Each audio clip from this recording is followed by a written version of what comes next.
Headmaster ने कक्षा 2 की छात्रा को डंडे से पीटा। मासूम बच्ची बस दोस्तों से बात कर रही थी, लेकिन अगले ही पल वो हॉस्पिटल के बेड पर पहुंच गई। गुनहगार कोई और नहीं बल्कि वही निकला जिस पर उसकी सुरक्षा और पढ़ाई की जिम्मेदारी थी, स्कूल का हेडमास्टर।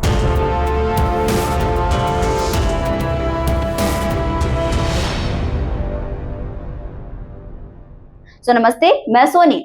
छत्तीसगढ़ के बलरामपुर जिले से आई इस चौंकाने वाली घटना ने पूरे प्रदेश को हिला दिया है। हेडमास्टर हेरालुयुस टोपो बच्ची को इतनी बेरहमी से पीटा कि उसका पैर ही फ्रैक्चर हो गया।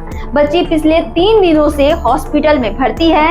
परिवार का कहना है कि इलाज में 10,000 से ज्यादा खर्च हो चुका है, लेकिन हेडमास्टर ने अब तक कोई मदद नहीं की। पंचायत ने तय किया था कि इलाज का खर्च हेडमास्टर उठाएगा, मगर अब तक परिवार को इंतजार है। और हैरानी की बात यह है कि शिक्षा विभाग और पुलिस दोनों ने अब तक इस मामले में कोई भी ठोस कार्रवाई नहीं की है। बीईओ और थाना प्रभारी का कहना है कि शिकायत नहीं मिलने के कारण अब तक केस दर्ज नहीं हुआ है। जब कोई शिकायत करेगा तो एक्शन लिया जाएगा, लेकिन ये कोई पहला मामला नहीं है। आए दिन ऐसे शर्मनाक मामले आ रहे हैं।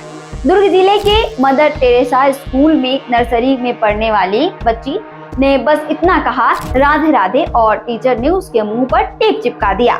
बच्ची को पूरे 15 मिनट तक टेप लगाए रखना पड़ा। बालोद में स्कूल के प्रिंसिपल कोल्ड ड्रिंक की बोतल में शराब भरकर पीते हुए पकड़े गए। धमतरी में एक शिक्षक क्लासरूम में ही दिन दहाड़े नशे में हंगामा करता मिला। कहीं टीचर नशे में बच्चों के साथ डांस करते मिले। यानी जिन हाथों में बच्चों का भविष्य सुरक्षित होना चाहिए, वही हाथ बच्चों की जिंदगी और शिक्षा के साथ खिलवाड़ कर रही हैं। अब बड़ा सवाल यह है कि क्या ऐसे शिक्षकों पर नकेल कसी जाएगी? क्या मासूम बच्ची और उसके परिवार को न्याय मिलेगा, या फिर ये मामले कागजों में दबा दिए जाएंगे? छत्तीसगढ़ से जुड़े और अपडेट्स के लिए आप देखते रहें वयम छत्तीसगढ़।